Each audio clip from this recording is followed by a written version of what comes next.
Hello viewers, I doctor SBK Lal welcome you all in my YouTube channel. मेरे YouTube channel में आपका बहुत बहुत स्वागत है। अगर आप इस चैनल पर नए हैं तो चैनल को लाइक, शेयर और सब्सक्राइब करें ताकि विविध विषयों से संबंधित वीडियो जो मैं इस पर डालते रहता हूं आप तक पहुंचे। आज हम आपके लिए लेकर के आए हैं इलेक्ट्रिक लाइन्स ऑफ फोर्स। तो इसमें हम सबसे पहले इसके परिभाषा को समझेंगे, इलेक्ट्रिक लाइन्स ऑफ फोर्स के परिभाषा को। उसके बाद important properties of electric lines of force को समझेंगे। इसके बाद electric field lines for different charges system और इसके डायग्राम को भी समझेंगे। तो आइए सबसे पहले what is the definition of the electric lines of force. An electric line of force may be defined as the curve along which a small positive charge would tend to move when free to do so in an electric field and the tangent to which at any point gives the direction of electric field at that point।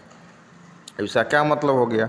इसका मतलब हो गया कि electric line of force को हम परिभाषित करते हैं एक कर्व के रूप में। ये कर्व कहाँ है? तो along which a small positive charge would tend to move, यहाँ पर हम एक स्मॉल पॉजिटिव चार्ज को मूव करने के लिए फ्री छोड़ देते हैं।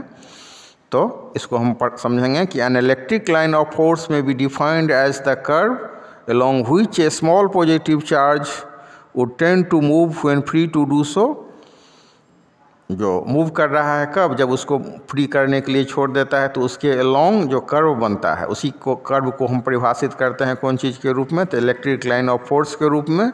और उसके बाद जो टेंजेंट हम खींचते हैं एट एनी पॉइंट, तो वो क्या देता है? तो इलेक्ट्रिक फील्ड का डायरेक्शन देता है। तो इसी को एक बार फिर से समझ लीजिए कि an electric line of force may be defined as the curve along which a small positive charge would tend to move when free to do so in an electric field and the tangent to which at any point gives the direction of electric field at that point। अब इसके हम important properties की बात करेंगे। तो what are the important properties of electric line of force? तो electric line of force का जो मतलब properties हो गया, इसको हम 6 पॉइंट के रूप में आपको समझाने का कोशिश करेंगे। तो सबसे पहला हो गया line of force are continuous curves without any breaks. Second, no two line of force can cross each other. Third, they start at positive charges and end at negative charges, they can not form closed loops. Fourth, the relative closeness of the lines of force indicates the strength of electric field at different points. 5, they are always normal to the surface of a conductor। और last में they have a tendency to contract lengthwise and expand laterally। तो सबसे पहला point क्या हो गया? Lines of force are continuous curves without any breaks. ये curves कैसा होगा? तो कंटिन्यूअस होगा, इसमें कोई ब्रिक नहीं होगा। दूसरा पॉइंट कह रहा है कि no two lines of force can cross each other, ये एक दूसरे को क्रॉस नहीं करेंगे। तीसरा, they start at positive and end at negative, positive से प्रारंभ होगा और नेगेटिव पर लास्ट करेगा। They can not form closed loops, और इस प्रकार जब पॉजिटिव से ये प्रारंभ होगा, they start at positive and end at negative and in this way they can not form closed loops. Fourth, the relative closeness of the lines of force indicates the strength of electric field at different points. अब जो इसका strength है वो कैसे indicate होगा? तो ये जो रिलेटिव क्लोजनेस है ये क्या करता है? तो ये लाइन ऑफ फोर्स के स्ट्रेंथ को इंडिकेट करता है। कहाँ पर करता है? तो एट डिफरेंट पॉइंट पर करता है। पांचवा पॉइंट देखिए, they are always normal to surface of a conductor. जब हमारा सरफेस ऑफ कंडक्टर है उसके ऑलवेज नॉर्मल होगा। और अंतिम पॉइंट है, they have a tendency to contract lengthwise and expand laterally.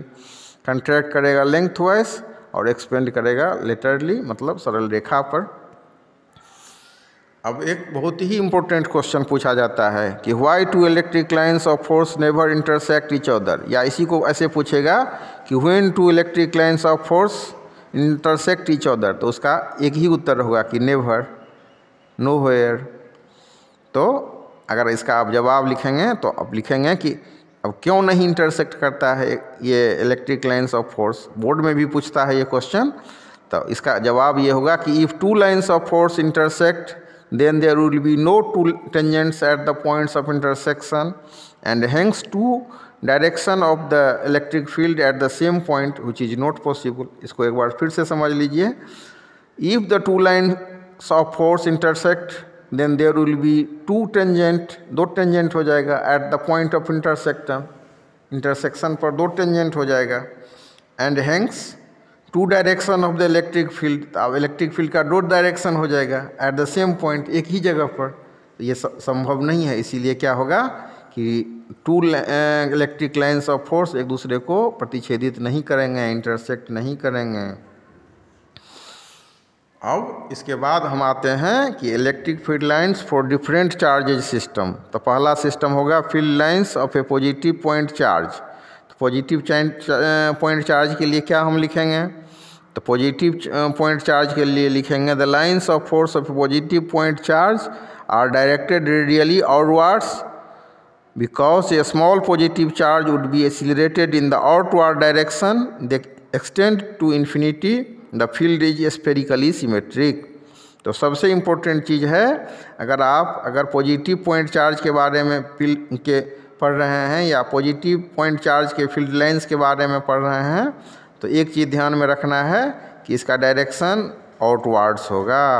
Negative की बात करेंगे तो इनवर्ड्स होगा।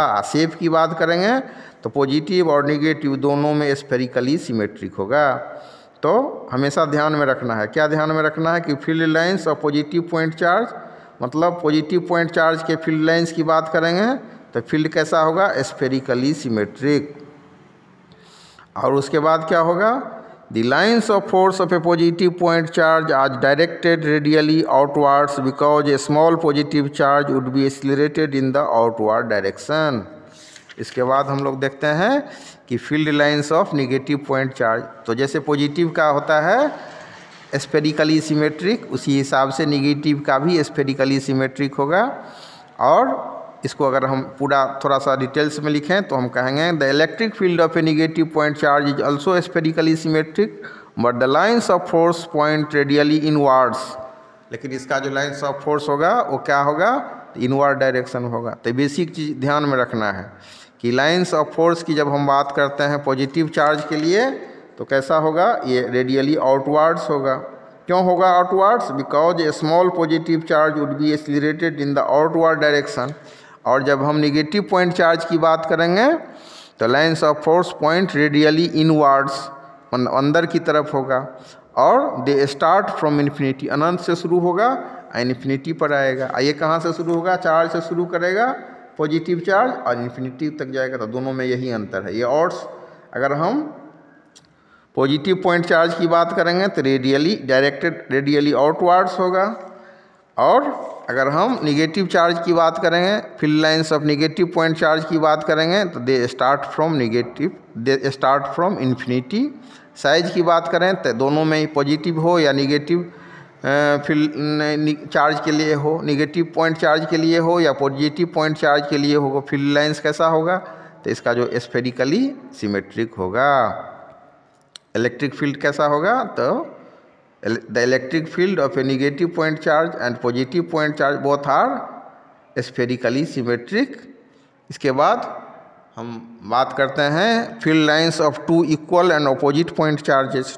तो इसमें two equal opposite point charges होगा तो दो तरह का चार्ज हो गया, एक प्लस हो गया एक माइनस हो गया, तो डाइपोल का निर्माण होगा। तो इसको हम कह सकते हैं कि ये चार्ज कैसे सेपरेटेड होगा, तो उस पर भी विचार कर लेते हैं। तो electric lines of force of two equal and opposite point charges plus minus q separated by a small distance, छोटे से डिस्टेंस से दोनों के बीच में बहुत छोटी सी दूरी है। और तो इसको हम ऐसे लिखेंगे कि the electric lines of force of two equal and opposite point charges plus minus q separated by a small distance और of an electric dipole that they start from the positive charge and end on the negative charge. The lines of force seem to contact lengthwise as if the two charges are being pulled together। ऐसा प्रतीत होता है कि एक charge दूसरे को खींच रहा है। और स्टार्ट कहाँ से होगा? पॉजिटिव चार्ज से। एंड कहाँ करेगा? नेगेटिव चार्ज पर।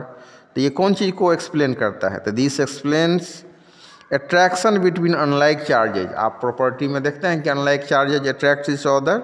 तो ये जो घटना है field lines of two equal opposite point charges, जिसमें हम क्या देखते हैं कि एक चार्ज दूसरे को खींच रहा है। The lines of force seem to contract lengthwise as if the 2 point charges are being pulled together. तो ये कौन चीज़ को एक्सप्लेन करता है? This explains attraction between two unlike charges. The field is cylindrically symmetric about the dipole axis. Dipole axis के along ये field कैसा होगा? तो सिलेंड्रिकली सिमेट्रिक होगा। इसके बाद हम बात करते हैं field lines of two equal and positive point charges. अब दो जो हम चार्ज लेते हैं दोनों इक्वल है और दोनों पॉजिटिव ही है। उसके बाद क्या होगा? The lines of force seem to exert a lateral pressure as if the two charges are being pushed away from each other. This explains repulsion between two like charges. The field E is 0 at the middle or neutral point, and this field also has cylindrical symmetry। तो इस हिसाब से इसको आप समझ सकते हैं। और अंतिम में हम देख सकते हैं कि field lines of a positively charge plane conductor, इसमें क्या होगा? तो इसमें ये होगा कि the line of force are parallel and normal to the surface of the conductor. They are equispaced, indicating that electric field E is uniform at all points near plane conductor। तो इसी हिसाब से ये पांचों केस को अब समझ लीजिए। सबसे पहला जो हो गया हमारा क्या हो गया? पॉजिटिव चार्ज के लिए फील्ड लाइंस। तो उसमें हम क्या ध्यान देंगे? इसमें हम ध्यान देंगे कि ये हमारा आउटवर्ड्स जाएगा, रेडियल, इसका डायरेक्शन डायरेक्टेड रेडियली आउटवर्ड्स। अगर निगेटिव चार्ज की बात करें तो ये क्या होगा? Radially inwards. और field lines of two equal and opposite point charges है तो इसका साइज कैसा होगा? Cylindrically symmetric. और इसमें क्या होगा कि अनलाइक चार्जेज है तो एक दूसरे को ऐसे प्रतीत होगा जैसे ये खींच रहा है एक दूसरे को, तो दोनों के बीच में अट्रैक्शन होगा।